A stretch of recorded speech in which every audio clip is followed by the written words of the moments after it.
ce qui est dans le désert, les difficultés qui sont dans le désert, et il dit à Israël, tu dois passer dans le désert. Il dit à Jésus, va dans le désert. Amen. Pour te dire que Dieu nous met à l'épreuve de notre foi. Amen. Donc ce soir, il y a deux éléments qui caractérisent ce message. Je disais l'épreuve et la tentation. Mais on va parler de l'épreuve et dimanche prochain, on parlera de la tentation. Donc l'épreuve, comme tu l'entends, c'est un examen spirituel. Amen. Les épreuves dans lesquelles Dieu nous fait traverser là, c'est un examen spirituel. Amen. Pour tester notre foi. Nous venons de l'Égypte, nous venons du monde. On vient de se baptiser. Comme Israël a traversé la mer Rouge, c'était le baptême. Jésus sort du baptême de Jean-Baptiste.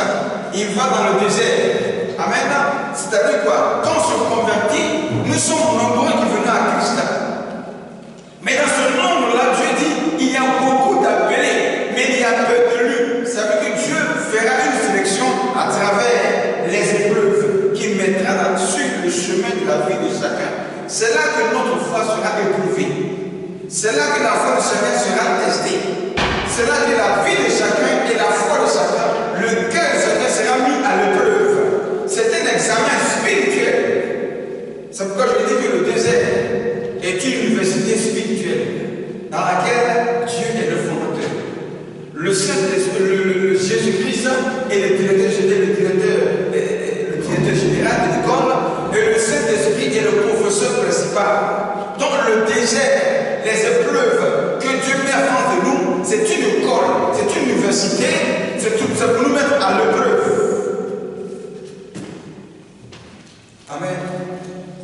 Et à l'état physique, quand un enfant va à l'école, après l'année scolaire, les 9 mois de l'année, à la fin juste de l'année, il y a un examen, il y a une épreuve que les enfants passent, que les élèves passent, que les étudiants passent.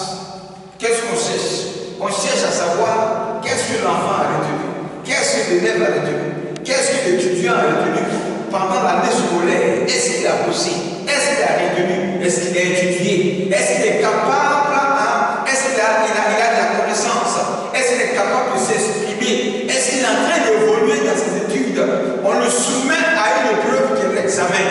Et c'est là, ceux qui ont bien travaillé, qui ont retenu les choses, avancent. Et ceux qui se sont amusés, qui n'ont pas étudié, qui n'ont pas retenu les choses, échouent et ils sont recalés. Ils reprennent la classe. C'est comme ça que tu marches avec nous. Amen. Voilà. C'est comme ça que tu marches avec nous. Donc, il y a beaucoup d'appelés à travers le baptême. Mais il y a peu de lieux qui seront sélectionnés dans le désert pour que Dieu les bénisse. Pourquoi Dieu nous met à l'épreuve? Parce que le cœur des enfants d'Israël était beaucoup attaché au monde.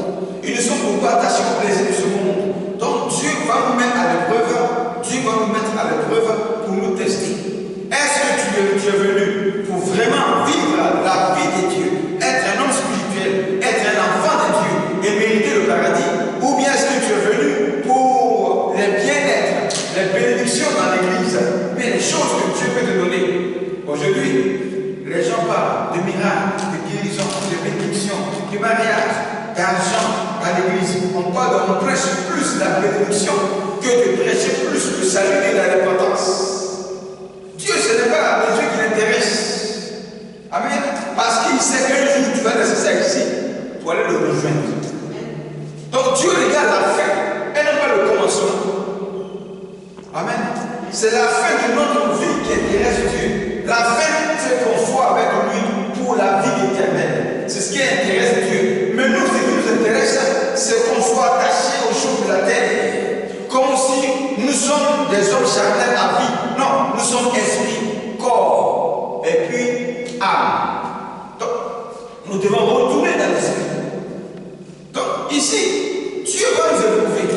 Et Jésus, là, rentre dans le désert. Et il voit qu'il le tentateur. Le tentateur, ce n'est pas Dieu, c'est le diable. Donc, Dieu fait exprès de nous mettre dans les épreuves, dans les difficultés, dans la soif, dans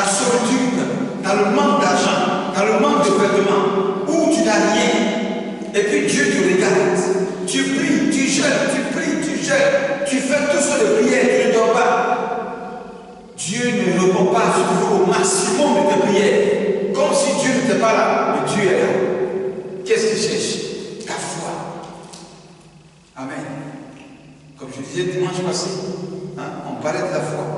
L'homme de foi qui donne la paix. L'homme de foi qui fait développer. Amen. Donc, la foi que Dieu cherche en toi se passera dans le désert. La foi que tu vas recevoir, tu vas la recevoir dans le désert. Parce que dans le désert, Dieu fait exprès de te mettre là-bas. Et quand tu es dans le désert et qu'il n'y a personne, qu'est-ce que tu fais? Tu regardes là-haut. Quand c'est difficile, qu'est-ce qui se passe? Les hommes cherchent Dieu. Quand ça ne va pas, les gens commencent à prier. Quand le coronavirus est arrivé, beaucoup sont morts, beaucoup sont tombés malades, beaucoup sont terrorisés. La peur a pris beaucoup de personnes. Ceux qui ne pouvaient pas ont commencé à prier, ceux qui ne jeûnaient pas ont commencé à jeûner, ceux qui ne cherchaient pas Dieu ont commencé à chercher Dieu. Ça veut dire quoi? Quand les temps deviennent difficiles et durs, c'est là que l'homme cherche Dieu. Alors voilà pourquoi Dieu nous place dans le désert pour que ça soit étant de recherche de Dieu. La recherche de Dieu est une étude. La recherche de Dieu est une connaissance. La recherche de Dieu, bien aimé, c'est une sagesse. Donc Dieu se cherche dans le désert et Dieu se trouve dans les difficultés. Pourquoi? Parce qu'il est miséricordieux, il est compatissant.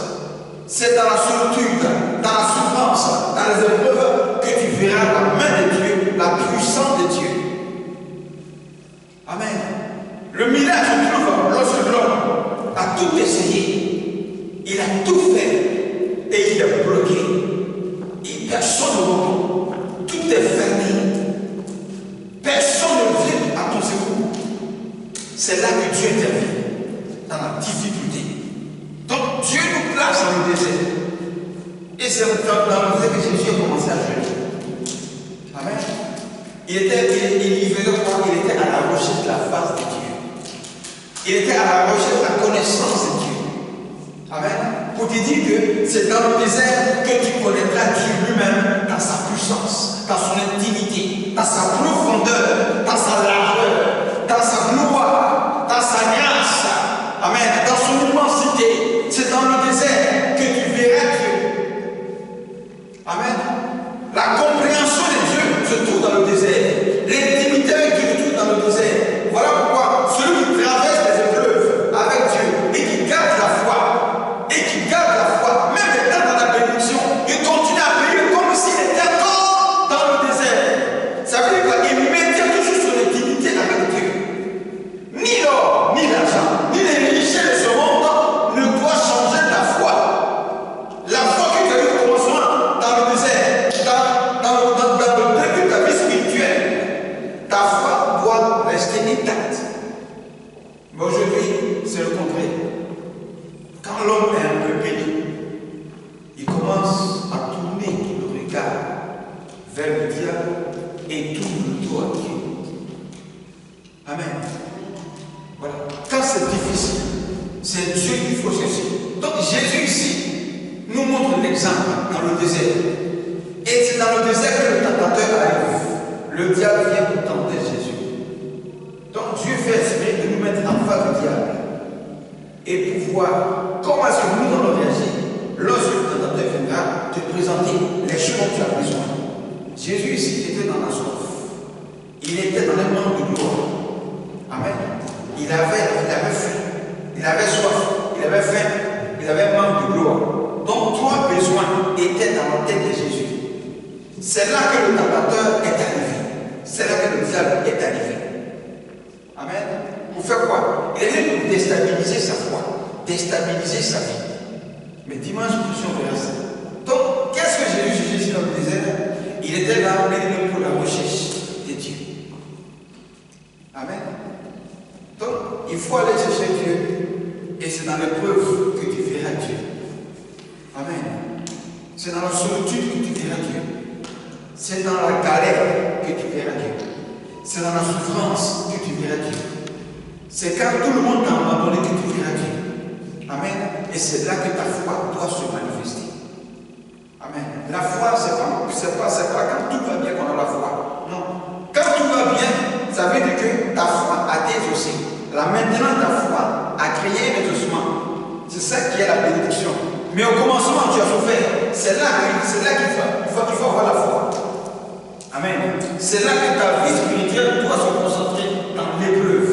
Mais beaucoup aujourd'hui ils abandonnent dans l'épreuve, ils chutent dans l'épreuve, ils se laissent déstabiliser dans l'épreuve. Non, l'épreuve doit te fortifier, l'épreuve doit te donner la connaissance de Dieu, l'épreuve doit te donner l'enseignement, l'épreuve doit te donner des leçons, l'épreuve tu ne dois pas échouer. Un enfant ne va pas à l'école, ses parents ne laissent pas l'école pour qu'il échoue dans la fin d'année, mais le père, les parents voient l'enfant à l'école pour qu'il réussisse. Ça veut dire que Dieu nous met dans l'épreuve, Dieu nous compte dans le désert, non pas pour chuter, non pas pour échouer, mais pour réussir. Amen. On ne va pas dans le désert pour échouer. Ça veut dire que tu peux être dans un combat, tu peux être affronté par le diable, tu peux subir des difficultés, mais laisse ton âme et ton esprit se fortifier. Amen. Voilà, ne suis pas dans la difficulté, n'abandonne pas le Seigneur dans la difficulté, ne lâche pas la main du Seigneur dans la difficulté, ne fuis pas l'épreuve. Pourquoi? Parce qu'après l'épreuve, il y a une vie de gloire. Après l'épreuve, il y a une saison de gloire. Après l'épreuve, il y a la grâce de Dieu. Après l'épreuve, il y a le miracle. Après l'épreuve, ta vie change. Après l'épreuve, Dieu change ton statut. C'est pour ça que tu ne dois pas fuir l'épreuve. Amen. Juste après les 40 jours, les 40 nuits de jeûne de Jésus dans le désert, quand il a affronté le diable à 3 fois que Satan a échoué qu'il a fait, vers la fin, dit, les anges vinrent servir Jésus. Au verset 11. Les anges vinrent le servir. Pendant que le diable était venu en premier pour le servir, soi-disant le servir. Mais ce n'était pas un bon service. Amen. Pour te dire que dans le désert, tant que Dieu n'a pas mis fin à ton désert, tu ne verras rien comme service confortable. Tu n'auras que de la manne et de la caille en fait pour te soutenir. Voilà, pour te soutenir, prends ça, prends un peu, fortifie-toi, soutiens-toi, accroche-toi et puis avance. Ne laisse pas là. Mais ne crois pas que c'est la bénédiction pleine qui est arrivée. Non. Les anges, ce sont des hommes inconnus que Dieu suscitera pour bénir ta vie, combler ta vie à la fin de l'épreuve. Amen. Voilà pourquoi il ne faut pas lâcher la main du Seigneur quand c'est difficile. Et nous, comme nous sommes à la fin, nous sommes au milieu de l'année. C'est là que plusieurs maintenant sont dans beaucoup de questions, beaucoup de réflexions, beaucoup de prières, beaucoup de demandes à Dieu. Où certains sont prêts à lâcher la main du Seigneur parce que les 6 mois sont passés, ils n'ont rien vu. Il reste 5 mois d'année va finir. Bon, ils ne sont pas sûrs que quelque chose peut se passer. Et beaucoup sont en train de lâcher la main du Seigneur. Non, ne lâche pas la main du Seigneur pendant que nous sommes en train de finir l'année. Il reste ces 5 mois. Amen. Dieu dit qu'il est le maître des temps et des circonstances. Il dit 1000 ans à ses yeux sont comme un seul jour de miracle sur Dieu. Voilà pourquoi il faut croire au Seigneur et ne pas abandonner, parce que c'est lui qui t'a mis dans l'épreuve. Comment Dieu peut te mettre expressement dans des difficultés et puis t'abandonner? Non. La Bible dit David, il n'a jamais vu le juste mentir son pain. Le juste le souffre. Il peut souffrir, mais sa souffrance, Dieu me fait. Alors qu'il dit, le malheur peut atteindre souvent le juste, mais l'Éternel l'en délivre toujours. Dieu garde toujours son alliance avec ceux qui gardent l'alliance avec lui. Voilà. Dieu maintient son alliance avec ceux à retour qui gardent l'alliance avec lui à travers la foi. Donc ta foi est l'alliance entre toi et Dieu. Tant que tu garderas la foi, Dieu te surprendra pour te bénir. Mais quand tu perds la foi, ça dit quoi? Tu as coupé le contact. La foi est semblable à un coup de téléphone que tu reçois. Quand ta peine, ton téléphone sonne, l'autre de l'autre côté, tu ne le vois pas.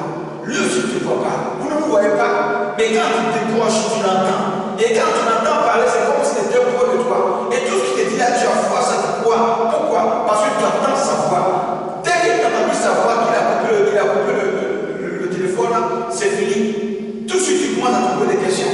Ou bien, qu'est-ce qui se passe? Qu'est-ce qui se passe qu'il a coupé? Il ne veut pas entendre ma voix, puis il est fâché contre moi. Amen. Pour te dire quoi? La foi est un réseau spirituel. La foi est le réseau spirituel qui nous lie à Dieu. Par la foi, tu parles à Dieu. Par la foi, par la même foi, Dieu te répond. Et quand il te répond, tu crois que ce qu'il a dit, tu vas le faire. Amen. Et tant que tu crois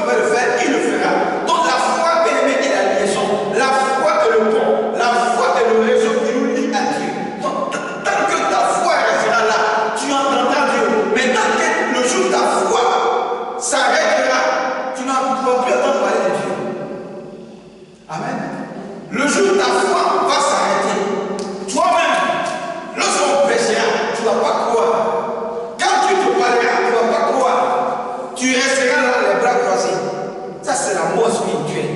C'est la déstabilisation spirituelle. Quand tu perds la foi, spirituellement, ta vie est déstabilisée. Amen. Quand tu perds la foi, spirituellement, tu es renversé. Le diable t'a pris. Ici, le tentateur était arrivé là. J'ai tenté Jésus, le diable. Mais Jésus, c'est par la foi qu'il est sorti. Après, c'est trois types de tentations. Amen. C'est pas la foi qu'il est sorti. La foi dans la parole. Gloire à Dieu. Dans l'épreuve, Dieu nous met dans l'épreuve pour nous former. Pour nous préparer à la gloire. Sans épreuve, tu ne seras pas sage. Je disais à quelqu'un au pays, en 80, en quelle année 2000 et 2003. Ouais. Je lui disais que le prix d'argent qu'il faut avoir pour avoir la sagesse, ce sont les épreuves. La sagesse de Dieu s'achète ou bien tu la reçois dans l'épreuve. Tant que Dieu ne t'a pas fait traverser des épreuves, tu ne seras pas sage. Amen. L'épreuve, dans l'épreuve, je trouve la connaissance et les secrets et les mystères de Dieu. Les choses incompréhensibles de Dieu se trouvent dans les épreuves. Ce que ton père, ta mère ne peut pas t'enseigner, tu le trouveras dans les épreuves. Ce que ton professeur à l'université ou même ton professeur à l'école, au lycée, ne peut pas t'apprendre, tu vas le découvrir dans les épreuves. Oui. Même le pasteur peut t'enseigner. L'homme de Dieu peut te prêcher avec beaucoup de révélations bibliques. Mais ce n'est pas tout va te dire. Mais Dieu te révélera ce qu'on ne t'a pas dit dans les épreuves. Il te dira ça là-bas. Moi, j'ai découvert beaucoup de choses qu'on ne m'a pas dit dans les épreuves. Amen. Et j'ai écrit ça. Dieu m'a enseigné dans les épreuves. J'ai écrit beaucoup de choses. J'ai reçu beaucoup de choses dans les épreuves. J'ai noté ça. Ce n'est pas quelqu'un qui m'a enseigné ça. C'est Dieu qui m'a parlé et qui m'a fait voir ces choses dans les épreuves. Donc, tant que tu n'as pas traversé des épreuves, tu ne seras pas sage. Voilà pourquoi, vous jeunes gens d'aujourd'hui, quand celui qui a traversé des épreuves, qu'on appelle les aînés, il te parle, il faut ouvrir grandement tes oreilles pour entendre et puis fermer ta tête. Il ne faut pas laisser ça sortir. Amen. Parce que ce qu'il te dit, il a traversé ça. Toi aussi, tu viens de commencer ta vie. Il y a des épreuves qui t'attendent. Donc, il te prépare à affronter ces épreuves. Si toi, tu les reçois et que tu les laisses sortir, le jour sera d'arriver, tu échoueras. Alors qu'on ne traverse pas l'épreuve pour échouer. Voici la raison pour laquelle beaucoup de vies ont échoué sur la terre. Et beaucoup d'hommes ont échoué dans beaucoup d'aspects, beaucoup de projets. Les gens ont échoué. Pourquoi? Parce qu'on n'écoute pas l'esprit. Amen. L'échec ne vient pas de Dieu. L'esprit de l'état ne vient pas de Dieu. Le non-accomplissement ne vient pas de Dieu. Mais ces trois éléments arrivent aux hommes sur la terre parce qu'ils n'écoutent pas Dieu dans les épreuves. Ils fuient les épreuves. Voilà pourquoi ils échouent. Voilà pourquoi le non-accomplissement arrive sur nos vies. Voilà pourquoi on est bloqué. Ne fuis pas l'épreuve. C'est très important. Lisons ici trois éléments d'épreuve. Dans Exode 13, verset 17 à 18. Exode 13, verset 17 à 18. C'est l'histoire des enfants d'Israël.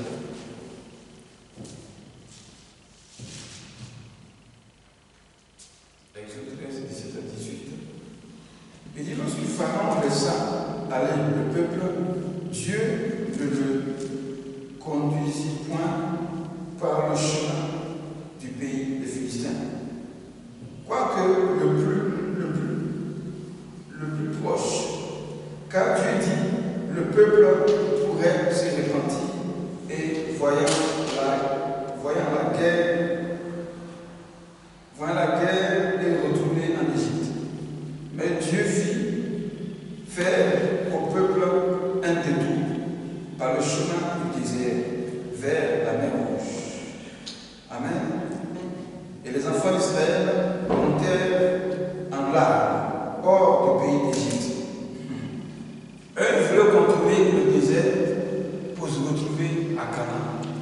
Dieu dit à Moïse, dis-leur qu'ils passeront par la mer Rouge qui leur battait. Amen. Donc Dieu ouvrit la mer et ils sont passés à ce qui c'était le baptême. Et ils sont allés dans le désert. Et c'était en larmes, en pleurant qu'ils sont allés dans le désert. Amen. C'est en pleurant qu'ils sont allés dans le désert. Parce que pour eux, le désert, c'est chaud, c'est difficile. Il n'y a rien là-bas. Dieu est passé là-bas. C'est fini. Dès que tu vas le tuer, tu vas commencer à pleurer.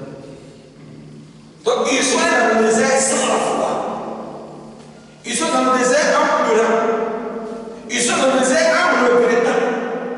Ils ont quitté l'Égypte pendant que eux-mêmes qui ont commencé à pleurer, eux-mêmes qui pleuraient, eux-mêmes qui ont prié. Éternel, Dieu d'Abraham, d'Isaac et d'Isaac de nos pères, fais nous livrer les mêmes qui ont prié comme ça. Les mêmes, Dieu le dit, passer dans le désert, ils ont commencé à pleurer. Amen. Ça veut dire qu'ils sont dans le désert sans croire à Moïse, sans croire que Dieu est avec eux. Voilà pourquoi le plus grand nombre de tous ceux qui sont dans le désert sont morts. Les vieillards qui sont morts. Les vieillards qui me disent quoi? Je connais tout, je sais tout, tu n'as rien à apprendre. Je suis fort, je suis puissant. Tous ceux qui raisonnent comme ça dans la vie chrétienne, ce sont ceux-là qui meurent dans le désert. Tu n'as rien à apprendre, alors que tu veux danser dans le désert, toi tu dis que tu n'as rien à apprendre. Bon, il va te lâcher, et puis on verra comment tu vas faire pour sortir. C'est là qu'il y a plus de sont morts dans le désert. Il ne veut pas qu'on enseigne, il ne veut pas qu'on donne des conseils, il ne veut pas qu'on les parle, mais ils connaissent tout. C'est dans ça qu'ils jouent, ils sont morts dans le désert. Amen. Dieu veut faire passer cela dans le désert pour les délivrer des esprits de l'Égypte. Dieu veut faire passer les enfants d'Israël dans le désert pour les restaurer, pour enlever tout ce qui est égyptien, tout ce qui est chaud du monde, pour changer leur mentalité. C'est pour les renouveler. Donc le désert nous restaure, le désert nous délivre, les épreuves nous fortifient, les épreuves donnent la connaissance, les épreuves donnent la sagesse, les épreuves donnent la connaissance de Dieu. Les épreuves ouvrent nos yeux, les épreuves nous changent. C'est ça, c'est pour ça que Dieu a dit à Israël de passer dans le désert. Mais eux n'ont rien compris. Ils ont commencé à pleurer. Ils ont vu la mort. Ils ont vu la catastrophe. Ils ont vu les échecs. Ils ont vu le non-accomplissement. Ils ont vu tout ce qui a viré dans le désert. Non. N'aie pas peur du désert. Tu as peur du désert, ta vie spirituelle, ta vie chrétienne, bien-aimée, sera un échec total. Voici l'étape, l'étape qui effraie tous ceux qui disent je donne ma vie à Jésus. C'est l'étape du désert qui les effraie. Dans le désert, le gars en Égypte, dans le monde, il avait ses copines, il avait ses gars. Il était brouteur, il était solo, prostitué. Bon, il gagnait une soi-disant de vie là-bas. Il s'est converti. Moi, tout cela, toujours plus ça. Il dit, mais c'est dur. Vraiment, votre affaire là. C'est trop compliqué. La vie chrétienne est trop difficile. Mais Dieu est trop dur. Voici le raisonnement. Dieu est trop dur. La vie chrétienne est trop dure. C'est trop compliqué.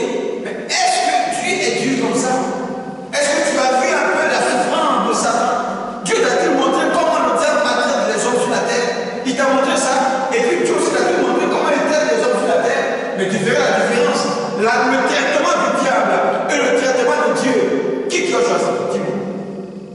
Si Dieu est dur. Amen.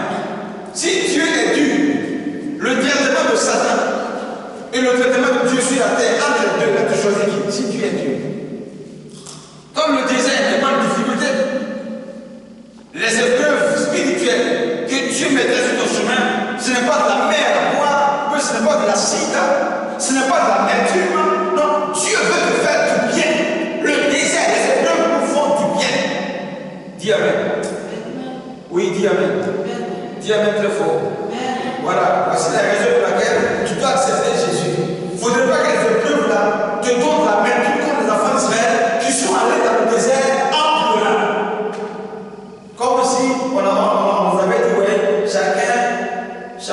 longtemps dans le désert, préparez-vous à la mort. Amen. Dieu n'a pas dit à Moïse que je m'en vais vous tuer. Il n'a pas dit ça. Il dit on s'en va à Canaan pour le lait et le miel. C'est ce qu'il a dit. Il n'a pas dit je m'en vais vous tuer. Et vous commencez à parler. Non. Ayez foi. Amen. Donc ici, quand tu prends l'histoire de Joseph, ça on prend l'histoire de Joseph. Amen. Voilà. On prend l'histoire de Joseph. Maintenant, l'histoire de David. Selon de David, selon 1 Samuel, 2 Samuel 11, 2 Samuel 11, verset 2. Là, ce n'est pas des épreuves, ce n'est pas une difficulté d'épreuve, mais les épreuves, il y a deux types d'épreuves. Parce qu'à chaque gloire, à chaque seconde de gloire, à chaque porte d'ouverture que Dieu veut te faire voir, il y a une épreuve qui t'attend.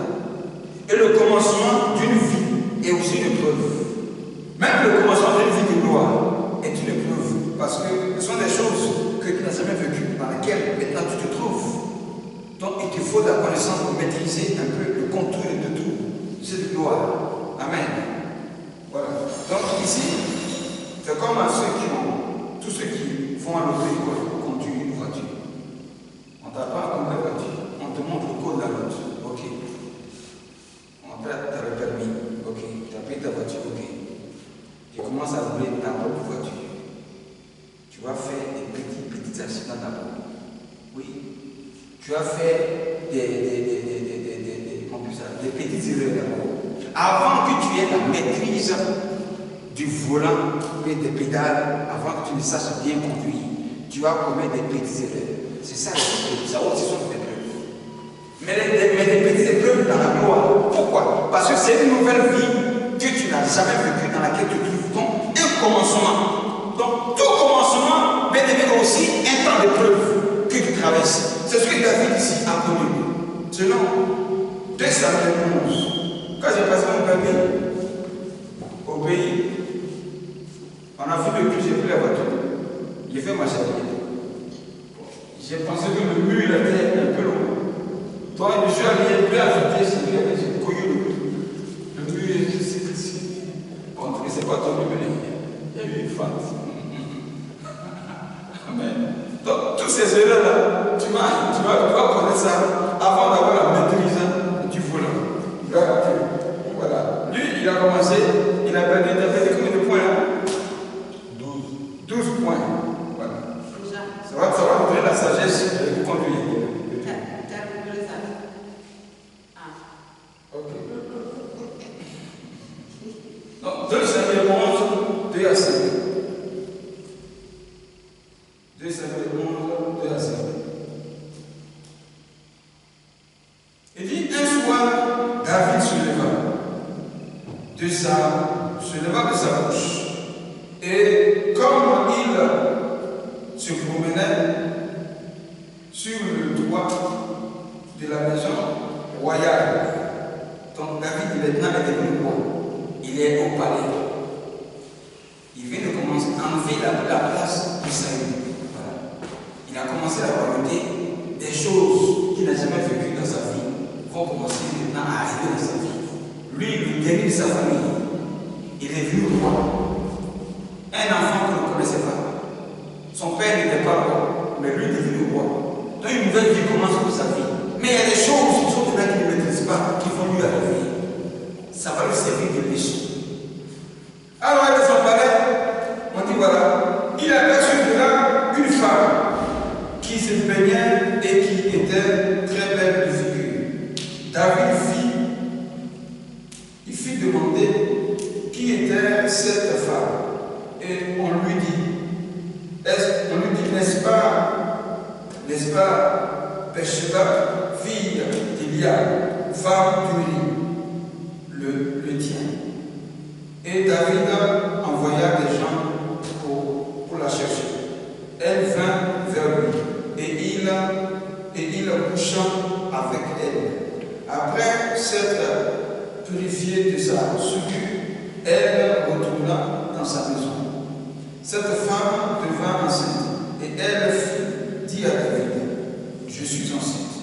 Alors David expédia cet ordre à Joab.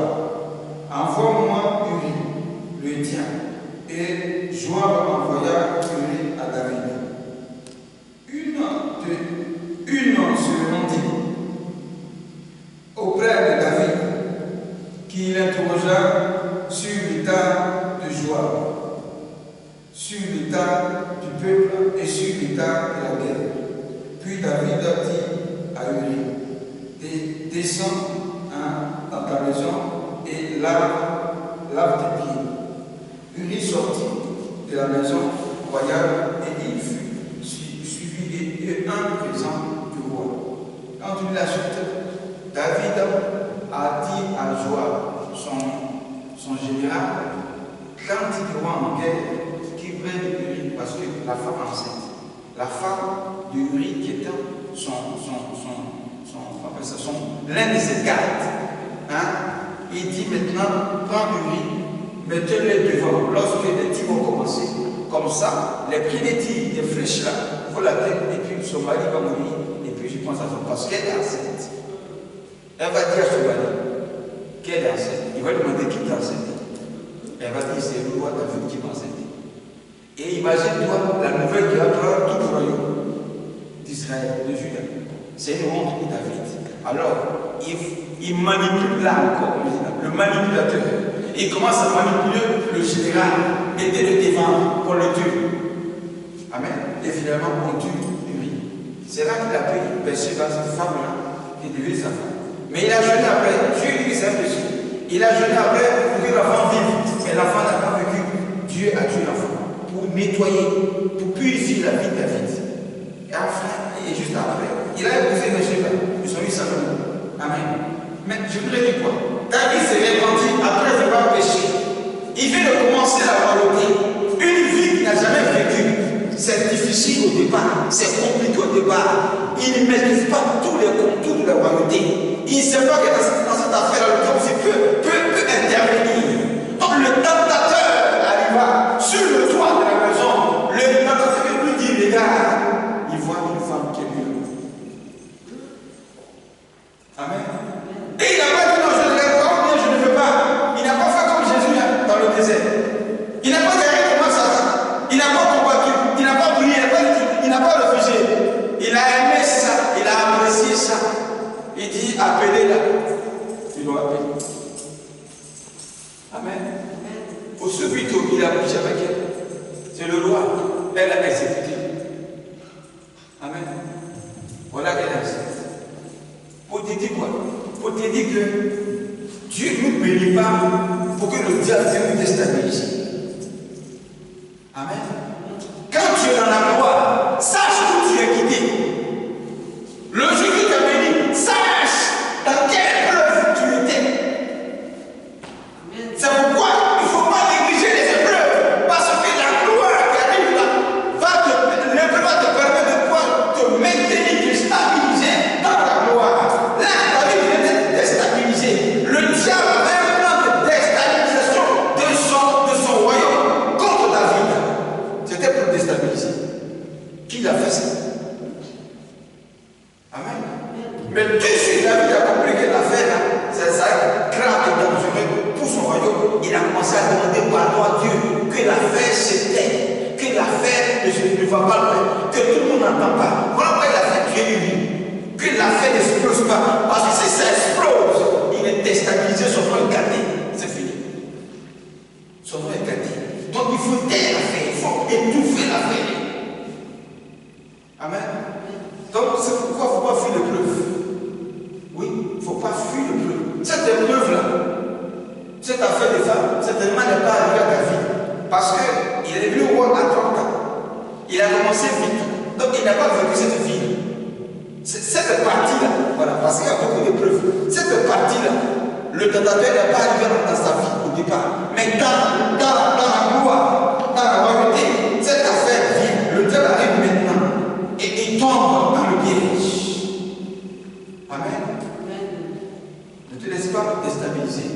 Parce que si tu tombes et que tu ne t'es pas relevé, amen, ta vie reste couchée. Ça dit quoi? Toute ta destinée, tous tes projets, tout ton avenir reste dans une tombe. C'est ça la déstabilisation. Amen. Regarde, tout est mort. Ça reste dans une tombe. Tout est bloqué et fait. Voilà pourquoi quand tu tombes et que tu n'as pas comme moi l'état physique, lève-toi, relève-toi, répands-toi, reviens au Seigneur, ranime la foi, réveille-toi. Il faut se réveiller. Amen. Il faut se réveiller. C'est très important. Dieu est prêt à nous pardonner toutefois qu'on tombe dans le péché. Oui, il est prêt. Mais je le terme de dire que ce que tu as fait là, Dieu ne va jamais te pardonner. Comme si l'amour était fait dans le cœur de Dieu. Dieu est toujours amour. Son amour n'a pas de fin. C'est infini. Il ne change pas. Il est éternel. Ça veut dire qu'il parle toujours. Cette fois, le juste tombe. Cette fois, il doit et il peut se relever. Amen. David s'est relevé. Et juste après cette erreur, on n'a plus entendu parler d'une histoire comme ça avec une femme, avec David. Jamais. Jusqu'à ce qu'il finisse sa royauté pendant 40 ans. Amen. Jusqu'à ce qu'il finisse son mandat pendant 40 ans, on n'a plus entendu parler d'une histoire semblable, à part ça, d'autres choses qu'il David a fait. Non, tout ce qu'il a fait, il y aurait toujours la volonté de Dieu. Voilà, dans la fin de sa dépendance, cette bêtise-là, Dieu a fini par lui dire l'homme selon mon cœur. Amen. L'homme selon mon cœur. Ça veut dire qu'il est attaché toujours à la volonté de Dieu. Il est attaché toujours à la volonté de Dieu. L'homme selon mon cœur. Je fais ça, Seigneur, où est ta volonté? Seigneur, voici ce qu'il m'a dit, quelle est ta décision? J'ai la volonté de Dieu, le cœur de Dieu, la foi. L'épreuve, c'est très important. C'est pourquoi, si tu es ici, Dieu t'a béni, va doucement. Oui, va doucement. La vie ne prend pas fin demain. Ça continue. Dieu t'a ouvert des petites portes.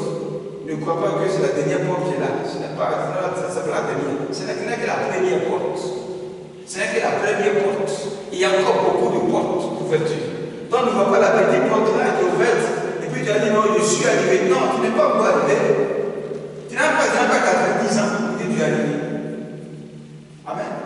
Tu n'es pas encore 90 ans pour dire tu es arrivé. Non. Attends que tu aies 90 ans, 100 ans, voilà, là, tu es arrivé. Tu attends la mort. Quand c'est comme ça, les gens me disent la mort, mais je suis fatigué. Je suis fatigué. Là, tu es arrivé. Mais tu es encore jeune, tu es arrivé. Tu n'es pas encore arrivé. Tu n'es pas encore arrivé. Tu ne sais pas ce que tu peux faire. Amen. Voici la raison pour laquelle tu peux garder la foi dans la bénédiction. C'est très important. Lisons l'histoire de qui là? De Jésus pour finir. Vers la fin, comme je disais. Oui, Matthieu, c'est le verset 1 en 11. Mais il faut noter l'histoire de Joseph. Genèse 39, 7 à 12. Joseph a fui la femme de Potiphar. Le tentateur passe par la femme de Potiphar. Joseph n'a pas fait comme David. Lui, il a refusé et il a fui. S'il acceptait la femme de Potiphar, la royauté que Pharaon devait donner à Joseph n'en est jamais arrivé à Joseph en Égypte. Si cette nouvelle est tombée dans l'oreille de Pharaon, dans l'oreille de son maître Potiphar, cette porte qui s'est ouverte là, dans le palais, n'en est jamais arrivée à la vie de Joseph. Amen. Voici la raison pour laquelle on ne doit pas échouer dans l'épreuve. Parce qu'après l'épreuve, il y a la récompense. Il y a une vie de gloire qui arrive. Amen. Le désert n'est pas une restauration. Non, c'est un lieu de soutien et de la foi qu'on manifeste là-bas.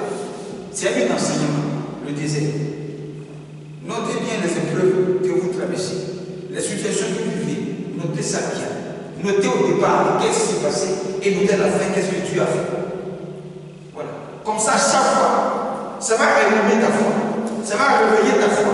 Ça va stabiliser ta foi. Mais quand tu oublies ce que Dieu a fait, tout te vient. Tu oublies ça. Non. C'est quand tu oublies ça que le déstabilisateur, le tentateur arrive pour déstabiliser ta vie. Mais quand tu sais d'où tu viens. Non. Tu te maintiens là où tu es. Pour ne pas rechuter et retomber là où tu es quitté.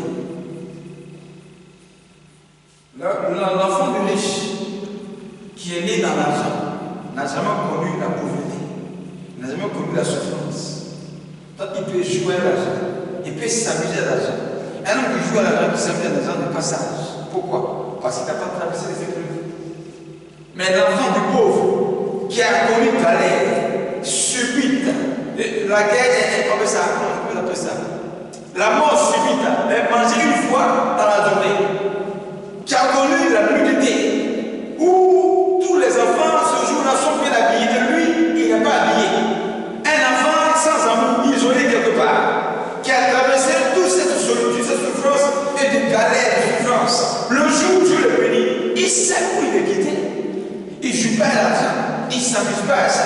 Il ne dépense pas n'importe comment, il ne paie pas les choses n'importe comment, il ne paie pas ce qui coûte cher, il ne paie pas ça. Il a appris à vivre dans l'humilité.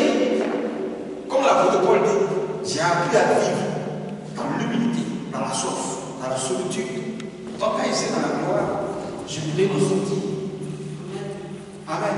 Mais l'enfant de riche, il ne connaît pas souffrance, il n'a pas connu épreuve. Il peut jouer à l'argent, il s'amuse de l'argent. Et quand sa fille maintenant, c'est là devient sage.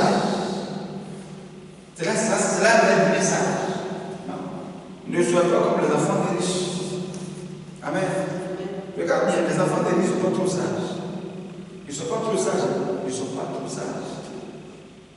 Là où tu vois là, c'est l'argent qui les a placés. Qui les a placés là-bas. L'argent a payé Dieu. L'argent a payé diplôme. L'argent a payé professeur. L'argent a payé ceci. L'argent a payé tout. Lui-même, dans sa tête, il connaît rien. Et puis il a signé. Mais c'est l'argent qui fait qu'il est là comme ça. Il peut jouer. Et puis après, il pèse. C'est ce qui s'est passé dans la Bible entre le père et son fils. Le fils prodige. Il dit à son père, mon père, je suis maintenant grand. Donne-moi pas d'héritage. Je vais partir. Je vais chercher. Et son père sait que son fils n'est pas mature. Il sait que son fils n'est pas encore prêt pour gérer l'héritage. Mais l'enfant insiste. Alors, pour ne pas qu'il se soit une discorde, une division entre eux, il doit s'en va. Et le fils s'en va. Il s'en va dans son manque de connaissance et de sagesse. Il délapide l'argent. Il gaspille l'argent. Et l'argent est fini. Le voilà en train de manger la nourriture de porc. Maintenant, il mange de porc. C'est là qu'il y a des messages. Là, maintenant, il voit les épreuves. Il voit la galère. Il voit la souffrance. Il commence à réfléchir. Il vient sage. C'est moi, le fils de riche, qui est en train de manger la nourriture de porc. Mais c'est pas là-bas. Pendant que mon père est là-bas dans la richesse. Non, il faut que je retourne vers mon père pour lui demander pardon. Et il revient avec son père. Demander pardon. Et son père le ramène à la maison. Amen. Cet enfant-là n'était pas sage. Pourquoi? Parce qu'il n'a pas connu les épreuves. Il n'a pas connu les épreuves. Les épreuves qu'il a traversées à mon époque, lui a donné la connaissance. Car attention, on ne gaspille pas l'argent. On ne jette pas l'argent par-ci. On ne jette pas l'argent par-là. On ne paie pas n'importe quoi. Parce qu'il faut payer. Tout le monde a payé, moi je paye pour moi. Est-ce que c'est facile? Amen. Il a compris ça, il est arrivé à la maison. Il est arrivé à la maison. Maintenant, il sait comment on gère l'argent. Il sait comment on gère la loi. Ne fuyez pas les épreuves. Et quand on vous parle, comprenez. Lisez la Bible. Lisez le livre de Proverbes. C'est un livre de conseils, de sagesse, d'intelligence et de connaissance sur les choses de la vie que Salomon a écrit. Les choses de la vie. Si tu n'es pas sage, au moins, lis le Proverbe. Tu vas découvrir la sagesse là-bas. Tu vas découvrir la sagesse. Amen. Donc, pour finir, Jésus, disons son histoire dans Matthieu chapitre 4. Dimanche prochain, on va parler de la tentation. C'est là que le diable vient de déstabiliser nos vies. Et 2020 est une année de déstabilisation sur nos diable. Beaucoup de choses graves vont se passer dans le monde. Beaucoup de grands musulmans vont tomber. Voilà. Ceux qui se disaient plus puissants, les hommes plus puissants, les héros, ceux qui s'y connaissent tout, ils vont tomber. déstabilisation pour les orgueilleux et une année de stabilité pour les humbles. Oui, ceux qui sont humbles, qui disent que sans Dieu, ils ne peuvent rien faire, ceux-là, Dieu va les stabiliser, il va les positionner. Mais les orgueilleux, ils vont tomber. Ils vont tomber. Ces riches, grands, ceux qui grands vont tomber.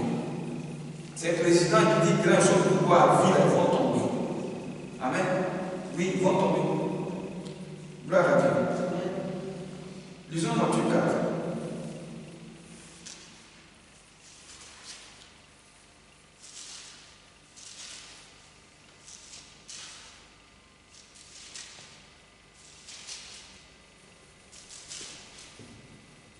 On a lu le verset 1 jusqu'à 4. On va finir avec le verset 6. Verset 5 à 11. Il dit, le diable le transporta dans la ville sainte, le plaça sur le haut du temple et lui dit, si tu es le fils de Dieu, jette-toi en bas, car il est écrit, il donnera des ordres à ses anges à ton sujet, et ils te porteront sur leurs mains, de peur que ton pied ne heurte contre une pierre. Jésus lui dit, il est aussi écrit, tu ne tenteras point le Seigneur ton Dieu. Le diable le transporta encore sur une montagne plus élevée, lui montra tous les royaumes du monde et leur gloire. Ça veut dire que Jésus là avait besoin de gloire. Il avait besoin de nourriture, il avait faim. Amen. Et il avait soif. Trois besoins dont il avait. Satan ayant vu ça, se précipite en premier pour le servir. Amen. Dis-moi une chose pour la tentation. Donc, vers la fin de cette il lui dit quoi? Il lui dit, il donnera toutes ces choses, et si tu te prostères et m'adores, Jésus lui dit, retire-toi Satan, car il est écrit, tu adoreras le Seigneur ton Dieu, et tu le serviras lui seul. Alors le diable le laissa, et voici des anges vinrent auprès de Jésus, eux le servirent. Amen. Dans les épreuves, c'est le diable qui vient en premier, parce qu'il voit tes besoins. Amen. C'est que quand tu as les besoins, quand ça ne va pas dans des temps difficiles, ne sois pas déstabilisé, parce que c'est dans la déstabilisation morale et dans la foi, et que tu es paniqué, tu es érousé, ton esprit se promène, tu cours ici, tu vas voir les gens, tu cours là, tu vas voir les gens, tu cours là, tu vas voir l'ancien copain, l'ancienne copine, tu cours là, tu vas voir les gens, le diable voit que tu es paniqué, tu es déstabilisé, c'est là il vient. Et il te montre les choses. Et tu penses que c'est Dieu qui t'a envoyé ça. Si tu prends, tu tombes dans le piège et il te renverse. Amen. Mais Jésus, ayant vu ça, n'a rien pris, il n'a rien touché. Il ne s'est pas prosterné pour adorer Satan. Ça veut dire quoi? Satan lui dit, vends-moi ton âme. Adore-moi. Vends-moi ton âme. Quand tu te prosternes, tu lui donnes ton âme. C'est ça, la prosternation. Jésus dit, non, je donne pas mon âme, je vais me prosterner. C'est Dieu ce qu'on adore. Et les anges vinrent servir Jésus. Les anges, c'est qui sont des inconnus. Donc, avant que Dieu ne te bénisse, avant d'avoir des gens inconnus pour te bénir, Satan va te tenter et Dieu te bénira. Quand tu vas réussir, sans tomber, sans échouer, alors tu seras récompensé. Voilà ce qu'il dit dans Apocalypse, chapitre 1, jusqu'à la fin du chapitre de tout Apocalypse, il dit à celui qui vaincra, toujours Jésus dit, à celui qui vaincra, je ferai de lui il sera une couronne dans le temple de mon Père. À celui qui vaincra, à celui qui réussira, à celui qui ne tombera pas, à celui qui ne va pas se laisser déstabiliser, il sera récompensé, il sera rémunéré, il sera établi, il sera béni, il sera dans la gloire. Voilà pourquoi il ne faut pas fuir l'épreuve. Amen. Voici la raison pour laquelle ne vends pas ton âme au diable, parce que c'est difficile. Aujourd'hui en Côte d'Ivoire, c'est difficile. Alors plusieurs ont vendu les âmes au diable. Depuis l'église jusqu'aux hommes politiques, beaucoup ont vendu les âmes au diable parce que c'est difficile. Aujourd'hui en Côte d'Ivoire, il y a beaucoup de prostituées aujourd'hui. Beaucoup de prostituées, elles ont vendu leur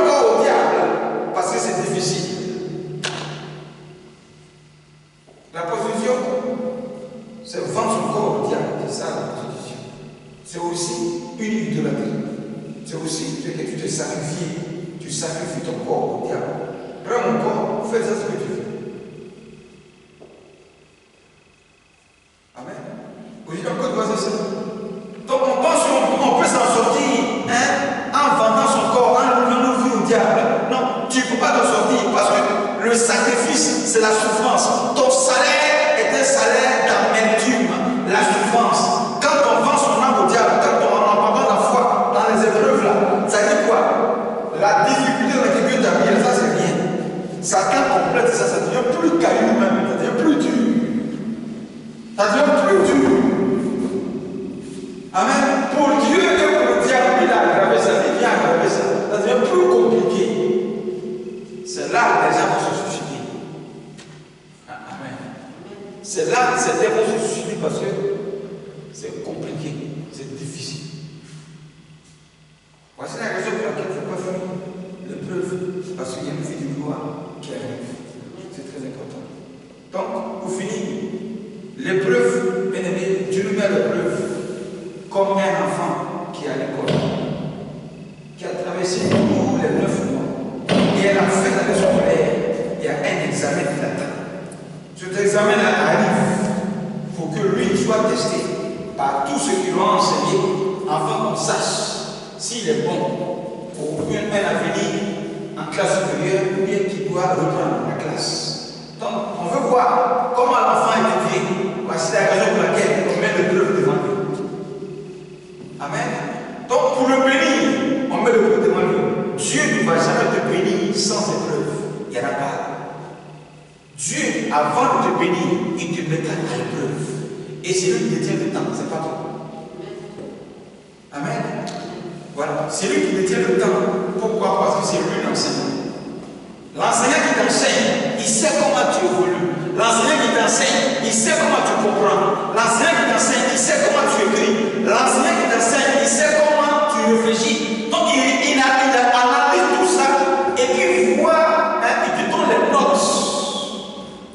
Il fait de l'évolution avec ça. Mais quand il voit que l'enfant ne comprend rien, l'enfant n'évolue pas, il n'étudie pas, il reprend les mêmes choses encore avec toi. Ça veut dire que tu n'avances pas. Donc il ne peut pas te récompenser. La même chose avec Dieu. On est dans l'église, tout est fermé, tout est bouclé, tout. Rien ne bouge. On accuse les gens, on accuse le pasteur, on accuse les parents associés, on accuse tout le monde. Non, laisse tout cela.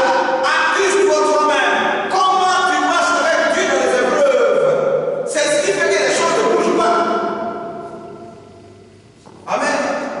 Ne raisonne pas comme les enfants d'Israël qui sont allés dans le désert en pleurant, comme si Dieu allait les tuer là-bas. Amen. Vois la vie de gloire que Dieu va t'accorder après l'épreuve. C'est pour ça que tu dois garder la foi. Il dit la foi est une ferme assurance des choses qu'on espère et une démonstration de ce qu'on ne voit pas.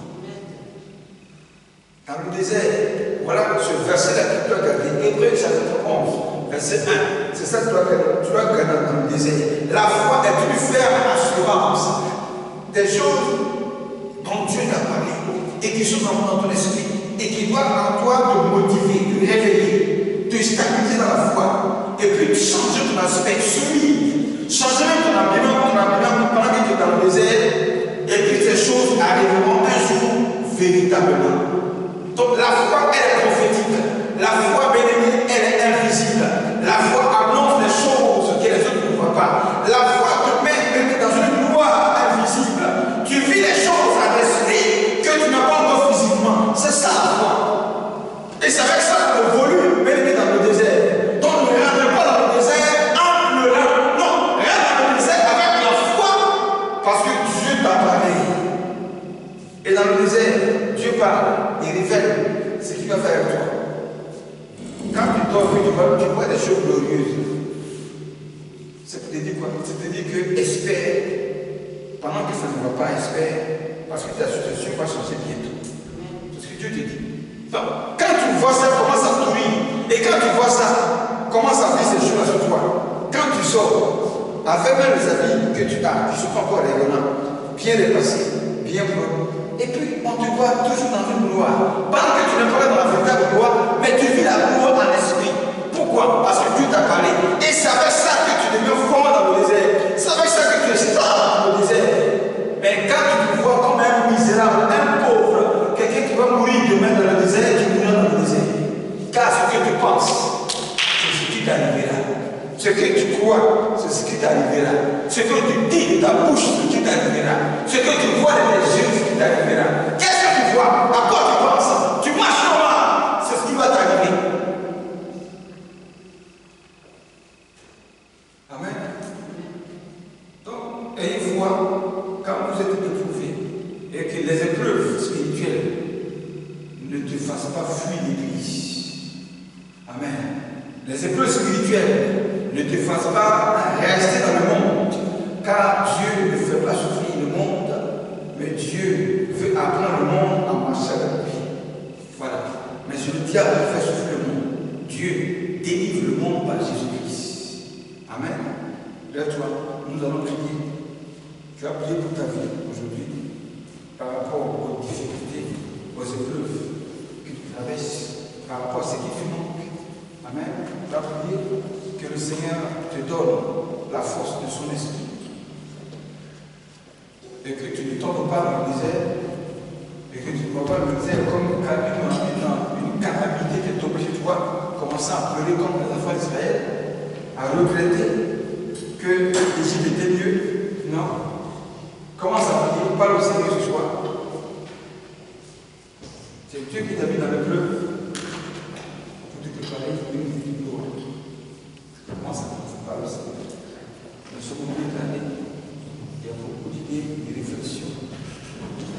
Les gens sont en prière. Ceux qui ont la foi, ils sont en sourire. Ceux qui ont la foi, louent Dieu à Dieu. Louent Dieu. Ils ne sont pas là.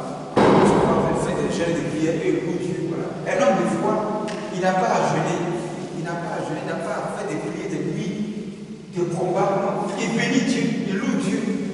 Dieu lui a parlé de quoi que Dieu va faire. Donc il loue Dieu. C'est tout, c'est tout. C'est tout. Mais c'est quand tu n'as pas la foi de terroriser